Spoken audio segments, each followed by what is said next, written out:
Donc, pour créer cette composition, on a tous travaillé ensemble. On a utilisé le dé pour créer un peu de chance aléatoire. Donc, chacun roulait le dé. La personne avec le plus haut chiffre était le premier à mettre une idée dans la composition. J'avais ajouté la basse au début de la chanson et aussi dans les rêves de la chanson aussi la basse. On a mis... Oui, la chorale. Il y avait une chorale puis un ordre. Mais La guitare. Ouais, t'avais fait de la mélodie, toi.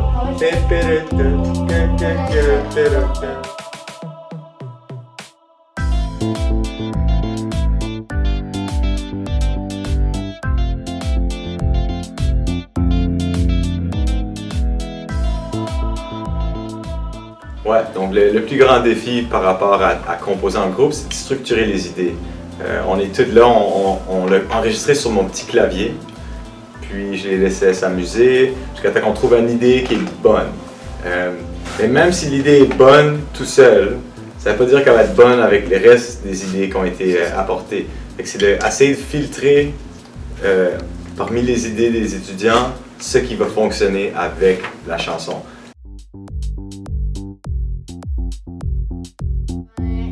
on peut avoir nos propres idées. C'est pas comme si on jouait une chanson d'une autre personne, parce que l'idée est déjà écrite, le rythme est déjà écrit, mais quand on fait une chanson par nous-mêmes, on peut inventer le rythme qu'on veut, la façon qu'on veut. Fait que... Non, plus fier. Ouais, c'est ça. Plus fier, c'est beau ça. J'aime beaucoup tester l'imagination Ok. pour pouvoir faire une chose qu'on sait qu'on ne connaît pas, mais qu'on sait qu'elle existe et que c'est nous qui répartissons. Ouais, ça c'est beau.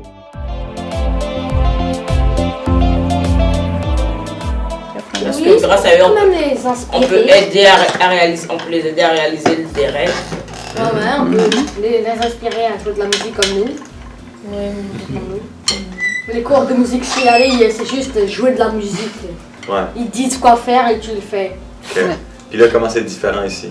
C'est vraiment différent parce que quand parce que tu inventes, c'est des jeux différents, il n'y a pas de limite un peu, c'est pas exigé et c'est pas complexe en plus. Parce que Tu te sens libre de ce que tu fais.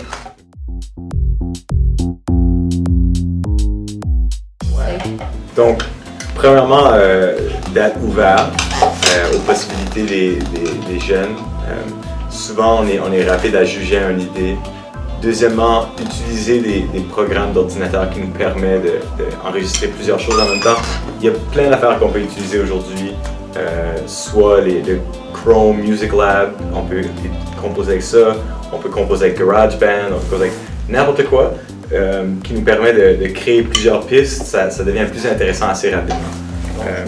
Pour ces compositions-là et pour toutes les compositions avec mes étudiants, moi j'utilise Logic, c'est comme GarageBand, mais pour les adultes.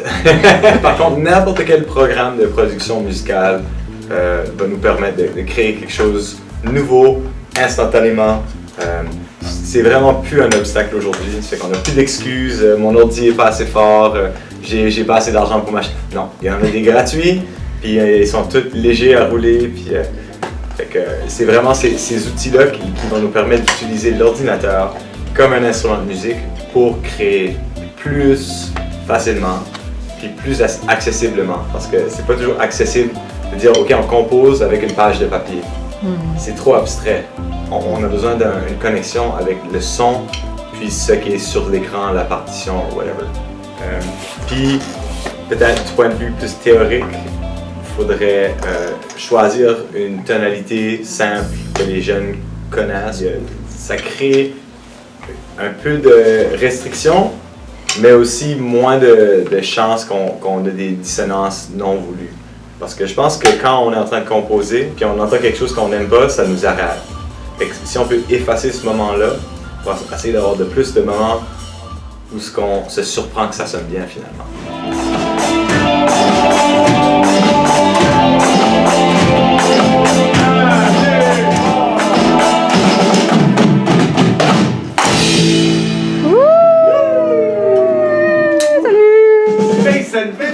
Ah!